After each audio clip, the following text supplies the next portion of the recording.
कुछ समय पहले एक छोटे से गांव में राघव और प्रिया नामक एक युवा जोड़ा रहता था। वे हाल ही में एक पुराने सुनसान हवेली में रहने आए थे, जिसे लेकर गांव वाले के बीच कई डरावनी कहानियां प्रचलित थी। हालांकि गांव वाले उन्हें इस हवेली से दूर रहने की सलाह देते थे, लेकिन वे अपने नए जीवन की शुरुआत करने के लिए उत्साहित थे। ये घर बहुत पुराना था, जिसमें पुरानी लकड़ी की फर्श और धूल से भरी खिड़कियां थी, लेकिन इस जोड़े ने इसे अपनी घर बनाने का मन बना लिया। एक दिन जब वे अटारी में सफाई कर रहे थे, प्राचीन बिस्तर पाया जिसका लकड़ी के फ्रेम पर बारीकी सी नक्काशी की गई थी। ये बिस्तर थोड़ा अजीब लगता था, जैसे बहुत सालों से किसी ने इसे छुआ तक नहीं था। इस जोड़े ने उसे अपने बेडरूम में रखने का निर्णय लिया।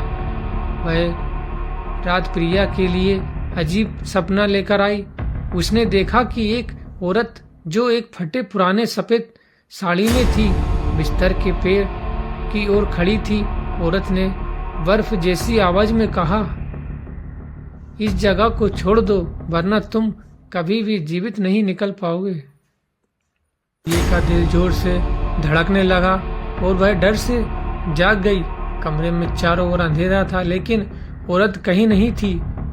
उसने इसे एक सपना समझकर नजरअंदाज कर दिया, लेकिन जैसे जैसे दिन बीतते गए, अजीब घटनाएं घटने लगी। रात को बिस्तर पर अजीब सी आवाजें आती, जैसे कोई उस पर बैठा हो, लेकिन कमरे में कोई नहीं होता। कभी कभी प्रिया को उठने पर बिस्तर की चादर खींची हुई मिलती, जबकि उसने सोते समय उसे छुआ तक नहीं था। राघव ने भी रात को बिस्तर के पास अजीब सी छायाएं देखी। एक रात उसने ठान लिया कि वह जागते हुए देखेगा।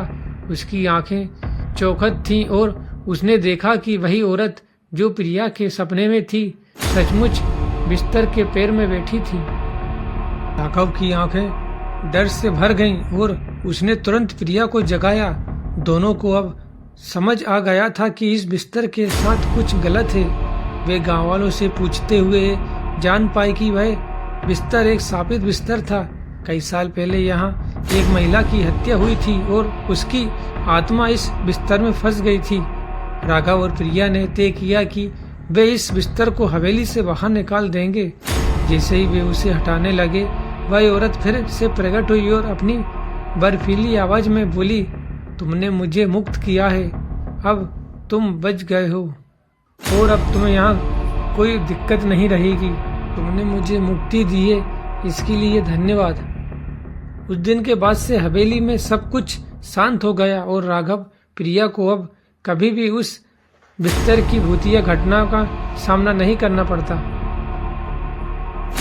लेकिन कहते हैं कि अगर आप कभी उस हवेली के पास जाएं तो वहां से एक अजीब सी ठंडी हवा आने शुरू हो जाती है, जैसे कोई पास खड़ा हो।